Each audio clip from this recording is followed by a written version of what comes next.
তো আজকে আমরা আলোচনা করব এইচএসসি ক্যালকুলাসের লেফট হ্যান্ড লিমিট আর রাইট হ্যান্ড লিমিটের ম্যাথ। তো বিগত পর্বে আমরা লেফট হ্যান্ড লিমিট আর রাইট হ্যান্ড লিমিটের কিছু ম্যাথ দেখছিলাম। তো আজকে একটা ম্যাথ আমরা করে তারপরে দিন চলে যাব বিচ্ছিন্নতা এবং অবিচ্ছিন্নতার শর্তে। তো এই একটা ম্যাথ যদি তোমাকে দেওয়া হয়, তো এই ম্যাথ থেকে কি বলছে যে x = 0 বিন্দুতে লিমিট যাচাই করা। লিমিট যাচাই অর্থাৎ লেফট হ্যান্ড লিমিট আর রাইট হ্যান্ড লিমিট তোমাকে দেখতে বলছে। তো x = 0 বিন্দুতে তো আমরা কি করব, লেফট হ্যান্ড লিমিট ইকুয়াল কি, লিমিট আমরা নির্ণয় করতেছি কি, লিমিট x টেন্ডস টু কে কোন বিন্দুতে নির্ণয় করতে বলছে, যে এই ফাংশনটার মান x = 0 বিন্দুতে। তো x = 0 আর লেফট হ্যান্ড লিমিট মানে কে, বিন্দুটা থেকে সামান্য কম। তো সামান্য কম কি দ্বারা প্রকাশ করা, মাইনাস সাইন দ্বারা। তো এটা হচ্ছে লেফট হ্যান্ড লিমিট। ফাংশনটাকে ধরে নিলাম আমরা f(x). আবার এই জায়গায় কিন্তু আমরা একটা প্রবলেম ফেস করব, যে এখানে ফাংশন কিন্তু দুইটা দেয়া, 3x² + 7, আবার দেয়া আছে 5x² + 7। তো আমরা লেফট হ্যান্ড লিমিট তো এটাকেও ধরতে পারি, এটাও ধরতে পারি। তো আমরা কোনটাকে লেফট হ্যান্ড লিমিট দেবো, কোনটাকে রাইট হ্যান্ড লিমিট ধরবো। তো এই জায়গায় দেখো একটা শর্ত দেয়া আছে, 0 থেকে যদি x এর মান ছোট হয়, 0 থেকে x এর মান ছোট কি মাইনাস কিছু, 0ই তো সর্বনিম্ন, কিন্তু 0 থেকে ছোট বলছি, সেহেতু ফাংশনটা হবে, x এর মানটা হবে 0 থেকে ছোট মানে মাইনাস কিছু। তাহলে দেখো মানই দেওয়া আছে আমার 0 একটা বিন্দু দেওয়া আছে, আর লেফট হ্যান্ড লিমিটে আমরা কি জানি যে ওই বিন্দু থেকে সামান্য কম। দেখো আলটিমেটলি 0 থেকে সামান্য কম কিন্তু লেফট হ্যান্ড লিমিটই মিন করে। তো এটাকে আমরা ধরে নেব, শর্তেই দেওয়া আছে এটাকে আমাদের লেফট হ্যান্ড লিমিট। আবার দেখো এই জায়গায় শর্ত দেওয়া আছে 0 সমান বা 0 থেকে বড় x এর মান। তো 0 সমান বা 0 থেকে বড় কিন্তু রাইট হ্যান্ড লিমিট, ওই বিন্দুটা থেকে সামান্য বেশি, বিন্দুটা দেওয়া আছে 0 থেকে সামান্য বেশি কি পজিটিভ কিছু, তো রাইট হ্যান্ড লিমিট তো পজিটিভই। তো এটাকে আমরা ধরে নেব 3x² + 7 কে ধরে নেব লেফট হ্যান্ড লিমিট, 5x² + 7 কে ধরে নেব রাইট হ্যান্ড লিমিট। এটা শর্তে দেওয়াই আছে। তো এই ফাংশনটাকে আমরা ধরে নিলাম লেফট হ্যান্ড লিমিটের ফাংশনটাকে যে f(x). তো এখন লিমিট x টেন্ডস টু এই জায়গায় লিখবো না, তো এই জায়গায় বোঝানোর জন্য জাস্ট ফাংশনটা আমাকে কিন্তু একটা বিন্দু দেওয়া আছে 0 একটা বিন্দু, এই মাইনাস সাইন দ্বারা কি প্রকাশ করছে, ওই বিন্দুটা থেকে সামান্য কম কতটুকু কম, h পরিমাণ। তো সামান্য কম মানে মাইনাস, আর h পরিমাণ হলো h, কমটুকু হলো h। তো এই জায়গায় দেখো এখন কিন্তু এই জায়গায় কিন্তু x, এই জায়গায় কিন্তু চলক ছিল x, কিন্তু এই জায়গায় কিন্তু চলক x না, আমরা কিন্তু h, এই 0 মাইনাসকে কিন্তু আমরা 0 পর যে মাইনাস, আমরা লেফট হ্যান্ড লিমিটকে কিন্তু আমরা 0 - h দ্বারা আমরা রূপান্তরিত করে ফেলছি। তো এই জায়গায় চলক হলো h, তো এই জায়গায় হবে h টেন্ডস টু 0। তো এই জায়গায় তো h টেন্ডস টু 0 হয়, তো এখন আমাদের মূল সমীকরণের যে জায়গায় x আছে ওই জায়গায় 0 - h আমরা বসিয়ে দেব। তো লিমিট h টেন্ডস টু 0, মূল সমীকরণ আছে 3 × 0 - h²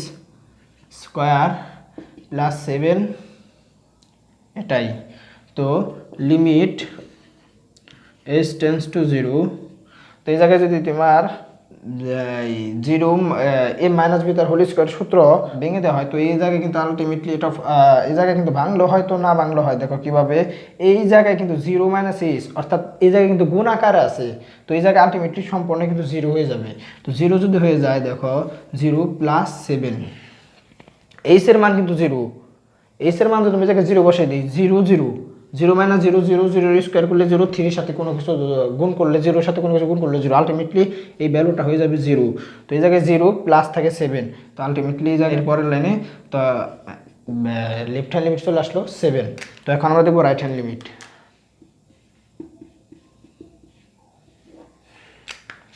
তো রাইট হ্যান্ড লিমিটে কি আমাদের কোন ফাংশন নেব, এটা তো লিমিট আমাদের বিন্দুটা দেওয়া আছে কি x টেন্ডস টু, এটা কিন্তু রাইট হ্যান্ড লিমিট মানে বিন্দুটা থেকে সামান্য বেশি আমরা প্রকাশ করি 0 প্লাস ফাংশনটা কি f(x). তো f(x) যদি একটা ফাংশন হয়, তো লিমিট ফাংশনটা হবে হলো right hand limit 0 + h something, এটা তো তোমরা বুঝতেই পারছো, আর বোঝানোর দরকার নাই। তো h টেন্ডস টু 0, তো h টেন্ডস টু 0 হয়, তো লিমিট h টেন্ডস টু 0, মূল সমীকরণ যে জায়গায় x ওই জায়গায় 0 প্লাস h বসবে। তো 5 × 0 + h তার হোল স্কয়ার + 7। তো তো আলটিমেটলি দেখো এই জায়গায় কিন্তু h টেন্স টু 0, অর্থাৎ h এর ভ্যালু যদি 0 এই জায়গায় বসিয়ে দেই তো আলটিমেটলি এই সম্পূর্ণটুকু কিন্তু 0 হয়ে যাবে লেফট হ্যান্ড লিমিটের মতোই। তো এটা যদি 0 হয়ে যায় তো আলটিমেটলি এই জায়গায় থাকে কি 7। তো এই জায়গায় দেখো এই লিমিটিং ভ্যালুর মান লেফট হ্যান্ড লিমিট, অতএব লেখো left hand limit equal right hand limit. যেহেতু এই জায়গায় লেফট হ্যান্ড লিমিট আর রাইট হ্যান্ড লিমিট সমান সেহেতু এই লিমিটের অস্তিত্ব আছে। লেখো লিমিটের অস্তিত্ব আছে, লিমিটের অস্তিত্ব আছে।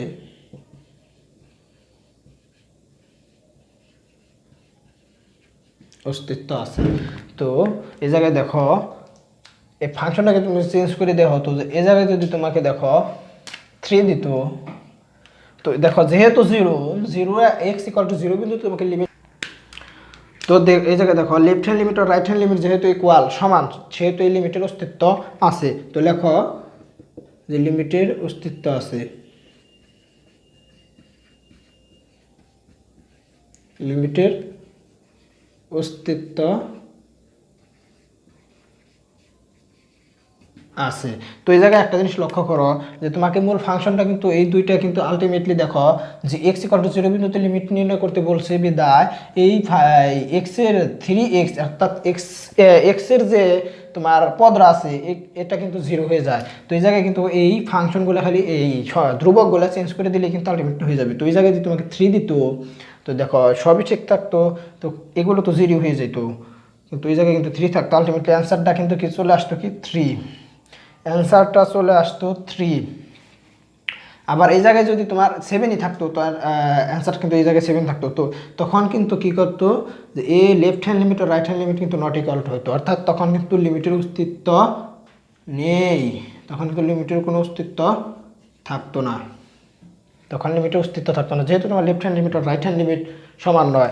আবার যদি তোমাকে এই জায়গায় এক্স ইকুয়াল টু 7 না দিত, এক্স ইকুয়াল টু 9 দিত, এই জায়গায় কিন্তু তোমার আগের মতো যে 7 দিয়ে থাকতো বা ওটাই দিয়ে থাকতো, তো এই জায়গায় কিন্তু চলে আসতো লেফট হ্যান্ড লিমিট কিন্তু তোমার চলে আসতো 7 আর রাইট হ্যান্ড লিমিট চলে আসতো 9, তখনও কিন্তু তোমার সমান না, তখনও তোমার লিমিটের অস্তিত্ব থাকতো না।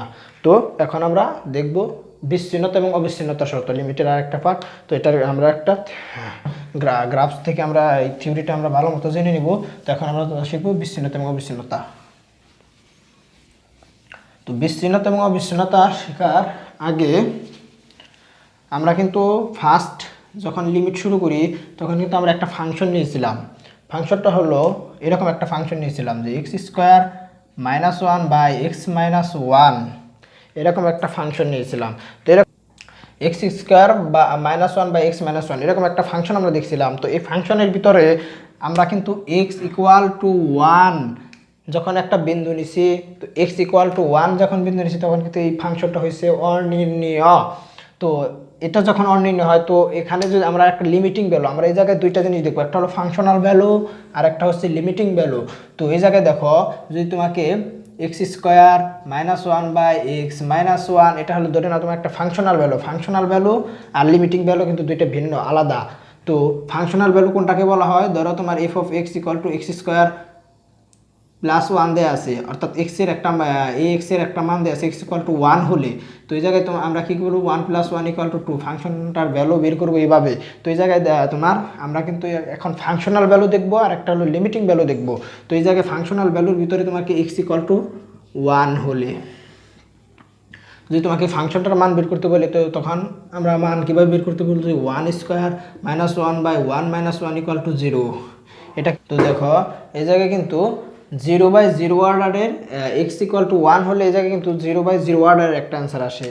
তো কি 0/0 অর্ডার একটা অ্যান্সার আসে। তো এটা হলো তোমার একই ফাংশনের কারণে, কিন্তু এই ফাংশনটা হলো একটু ভিন্নত। তো এই ফাংশনটাকে তোমাকে জাস্ট এতটুকু একটা ফাংশন দেওয়া থাকতো, এতটুকু একটা ফাংশন দেওয়া হতো, তো এই ফাংশনটার মান আমাদের বের করতে বললে আমরা কী করতাম এক্স ইকুয়াল টু 1 হলে, তো এই জায়গায় কিন্তু 1 স্কোয়ার মাইনাস 1 = আলটিমেটলি 0 চলে আসতো, এটার ভ্যালু কিন্তু আসতো কি 0। তো এটা হলো কি তোমার এটাও কিন্তু একটা ফাংশন, এটাও কিন্তু একটা ফাংশন। তো উভয় জায়গায় কিন্তু এই জায়গায় কিন্তু 1 বসাইলে কি আসে, এটার একটা সুন্দর একটা মান আসে, একটা 0 আসে। তো এটা কি ফাংশনাল মান, লিখে রাখো ফাংশনাল মান, ফাংশনাল ভ্যালু কি ফাংশনাল ভ্যালু ডিরেক্ট 1 বসিয়ে এক্স এর মান এক্স এর মান ডিরেক্ট 1 বসিয়ে, যেহেতু তোমাকে জাস্ট ফাংশনটার মান বের করতে বলছে সেহেতু ফাংশনাল মানের ভিতরে কিন্তু তুমি ডিরেক্ট 1 বসাইছো, এই জন্য লিখলাম যে এক্স এর মান ডিরেক্ট 1 বসিয়ে, আর ডিরেক্ট 1 যেহেতু বসাইছি সেহেতু এটাকে একটা ফাংশনাল মান, এটা হলো একটা ফাংশন। তো এই ফাংশনটার মান ডিরেক্ট 1 বসালে এটা আসে 0। তো এই জায়গায় কিন্তু দেখো আলটিমেটলি এই জায়গায় কিন্তু এক্স ইকুয়াল টু যদি আমি 1 বসাইতাম তো এটা কিন্তু অনির্ণয় হতো। তো এই জায়গায় কিন্তু একই কিছু যদি আমি লিমিট এক্স ইকুয়াল টু 1 দিয়ে দিতাম তো তখন কিন্তু এটার অ্যান্সার আলটিমেটলি কি চলে আসতো 2। আমরা এর আগের পর্বে আমরা দেখেছি এটা কিন্তু 1 নয়, কিন্তু 1 এর কাছাকাছি লিমিটে এটা কিন্তু 1ই বলা যায়, কিন্তু 1 এর কাছাকাছি যখন 0.9999 কোনো একটা বিন্দু নেই তখন কিন্তু এই ফাংশনটার মান 2 চলে আসছে। আমরা বিগত পর্বে আমরা দেখেছি যে 2 চলে আসছে। তো এই 2 যে চলে আসছে লিমিটের মান কত, এক্স এর মান 1, এই জায়গায় আমরা 1 লিখছি কিন্তু এই 1টা কি 1 এর কাছাকাছি। তো লেখার জায়গায় লিমিটিং ভ্যালু, এটা হচ্ছে লিমিটিং ভ্যালুর ভিতরে যে জায়গায় লেখো এক্স এর মান 1 নয়,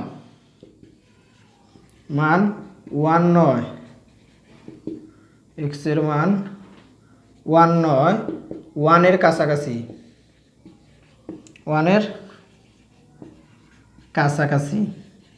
তো দেখো এই জায়গায় যখন এটা কিন্তু লিমিটিং ভ্যালু আর এটা হচ্ছে ফাংশনাল ভ্যালু, তো লিমিটিং ভ্যালুতে যদি আমি লিমিটটা কি 1 এর কাছাকাছি নেই তো এই ফাংশনটার মান চলে আসে 2। আবার এই ফাংশনাল ভ্যালুর ভিতরে যদি আমি এই ফাংশনের মান 1 বসাই এটার অ্যান্সার চলে আসে 0। তো এই জায়গায় আমরা ফাংশন দেখলাম কি দুইটা, একটা হলো ফাংশনাল ভ্যালু আর একটা হলো লিমিটিং ভ্যালু, দুইটাই কিন্তু ভিন্ন। আমাদের এই কনসেপ্টটা কিন্তু এখন বিচ্ছিন্নতা এবং অবিচ্ছিন্নতার শর্তে থাকবে। তো এই জায়গায় দেখো ফাংশন কিন্তু একই, ফাংশন কিন্তু সব ফাংশন এক।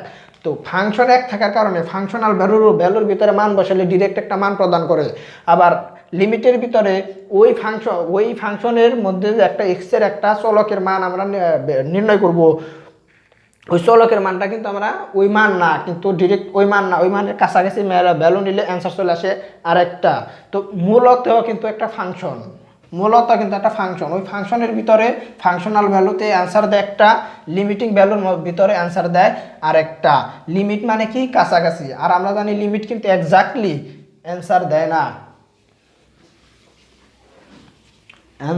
না। তো এখন আমরা দেখব বিচ্ছিন্নতা এবং অবিচ্ছিন্নতার একটা গ্রাফ থেকে দেখব। তো এটা যদি হয় একটা গ্রাফ, এটা ধরে নাও এক্স অক্ষ, এটা হলো ওয়াই অক্ষ। তো এক্স অক্ষ আর ওয়াই অক্ষ যদি হয় তো এই জায়গায় ধরে নাও ফাংশনাল ভ্যালু এ একটা হলো ফাংশন। তো এই একটা ফাংশনাল ভ্যালু যদি হয় তো এটা যদি তোমার একটা গ্রাফস হয়, বক্ররেখা বা রেখা হয়, তো এ জায়গায় কিন্তু তোমার ডিরেক্টলি এরকম একটা বিন্দু এই জায়গায় পাওয়া যাবে যেটা হলো ফাংশন এফ অফ এ, এরকম একটা ভ্যালু পাওয়া যাবে যে এটা হলো যদি এ হয় তো এই গ্রাফসের ভিতরে এফ অফ এ একটা ফাংশন পাওয়া যাবে। আবার আমরা কিন্তু শিখেছিলাম যে একটা বিন্দু দিয়ে থাকবে, ওই বিন্দুর একটা কাছাকাছি বিন্দুর বাম সাইডকে বলা হয় লেফট হ্যান্ড লিমিট। তো এটা হলো কি লেফট হ্যান্ড লিমিট, এতটুকু মান হলো লেফট হ্যান্ড লিমিট, এতটুকু হলো লেফট হ্যান্ড লিমিট। আবার এই বিন্দুর সামান্য বেশি অর্থাৎ এতটুকু পয়েন্ট যদি আমি নেই এটাকে বলি কি রাইট হ্যান্ড লিমিট, এটা হলো রাইট হ্যান্ড লিমিট। তো এই জায়গায় একটা জিনিস দেখো, মূল কিন্তু ফাংশন এক, মূল ফাংশন কিন্তু এক্স স্কোয়ার মাইনাস 1, এই জায়গায় যদি দাও তুমি এক্স স্কোয়ার মাইনাস 1 বা এক্স মাইনাস 1, লিমিটিং ভ্যালুতে মান দেয় প্রদান করে 2, ফাংশনাল ভ্যালুতে মান প্রদান করে 0, একই ফাংশন। তো একই ফাংশন থেকে মান কিন্তু দুইটা প্রদান করে। তো এই জায়গায় মূল ফাংশন কিন্তু এফ অফ এ একটা ফাংশন। তো এটা হলো এই ফাংশনটার বাম সাইডকে বলা হয় লেফট হ্যান্ড লিমিট বা ডাইন সাইডকে বলা হয় right hand limit. Limiting value এক ফাংশনের ভিতরে কিন্তু দেখো গ্রাফসের ভিতরে এটা হলো ফাংশনের মান, এটা হলো লিমিটিং মান। তো এই জায়গায় যদি দেখো তোমার লিমিটিং মান যে left hand limit equal right hand limit equal function f of a by x যেটাই বলো, এটা যদি হয় তো এটা হলো বিচ্ছিন্নতার শর্ত। Left hand limit right hand limit ফাংশনের মান যদি এক হয়, অর্থাৎ তোমার যেভাবেই দেখ না কেন মান যদি একই প্রদান করে, সেটা হলো কি অবিচ্ছিন্নতার শর্ত। অবিচ্ছিন্নতা, এটা হলো অবিচ্ছিন্নতার শর্ত। অবিচ্ছিন্নতার শর্ত। আর অবিচ্ছিন্ন মানে কি, এই জায়গা থেকে কিন্তু বোঝা যায় অবিচ্ছিন্ন মানে কি একই, অবিচ্ছিন্ন মানে বিচ্ছিন্ন না, মানে এক। যেহেতু left hand limit right hand limit function দুইটাই যদি তিনটা যদি ইকুয়াল হয় তো সেটা অবিচ্ছিন্নতা শর্ত। তো একই ফাংশনের ভিতরে যদি তিনটা এক হয় তো সেটা হলো অবিচ্ছিন্নতা শর্ত। এখন আমরা এই জায়গায় দেখবো হলো বিচ্ছিন্নতার শর্ত। তো এই জায়গায় এই ফাংশনটার ভিতরে যদি বিচ্ছিন্নতার ক্ষেত্রে আমরা কি দেখবো, যে এটা একটা যদি ফাংশন হয়, তো এরকম যদি তোমাকে ফুল মুছেই দেই,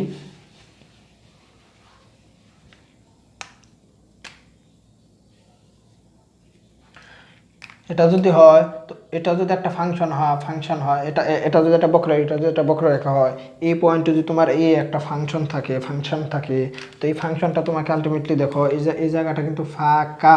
এই জায়গায় ফাঁকা থাকার কারণে তোমাকে কিন্তু এই ফাংশনটা কোনো ভ্যালু প্রদান করবে না, এফ অফ এ, অর্থাৎ ফাংশন কোনো ভ্যালু প্রদান করবে না। আবার এদিকে যদি দেখো এই ফাংশনটার কাছাকাছি একটা এর একটা বিন্দু, এটা কাছাকাছি ভ্যালু, এটাকে বলা হয় তোমার লেফট হ্যান্ড লিমিট। এই লেফট হ্যান্ড লিমিট, এটা হলো লেফট হ্যান্ড লিমিট, এটা কিন্তু একটা ভ্যালু প্রদান করবে। দেখো এটা আর এটা কিন্তু সমান। আবার এই যে এই পয়েন্টটাকে বলা হয় এ প্লাস, অর্থাৎ রাইট হ্যান্ড লিমিট,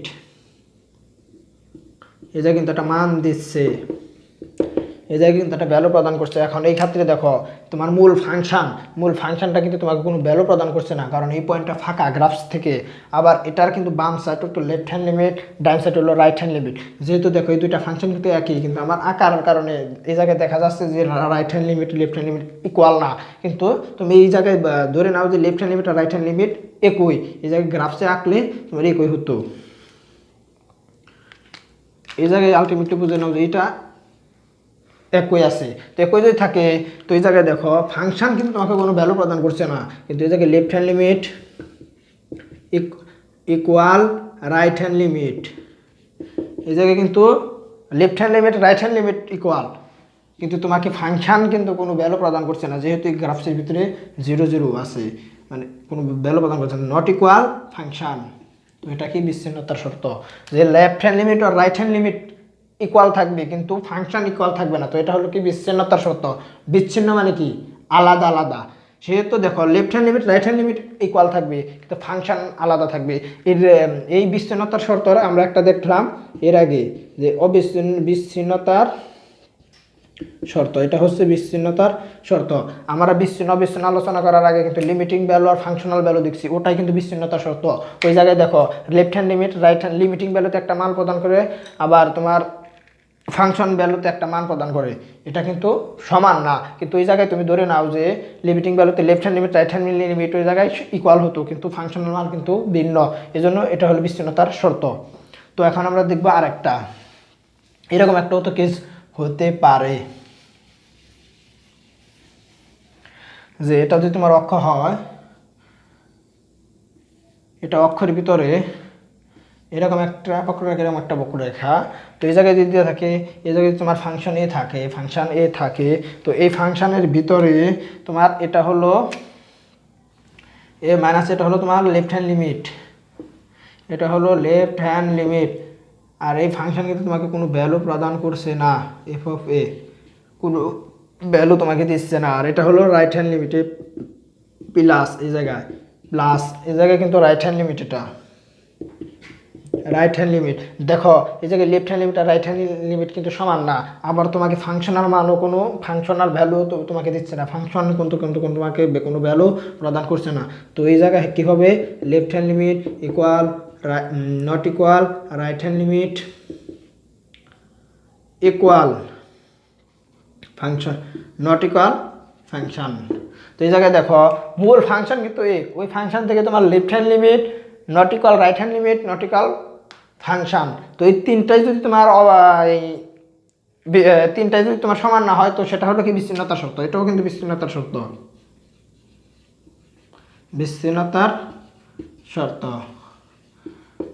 তো তো আমরা কি শিখলাম তাহলে, যে যদি left hand limit right hand limit nautical function হয় তো সেটা হচ্ছে বিচ্ছিন্নতার শর্ত।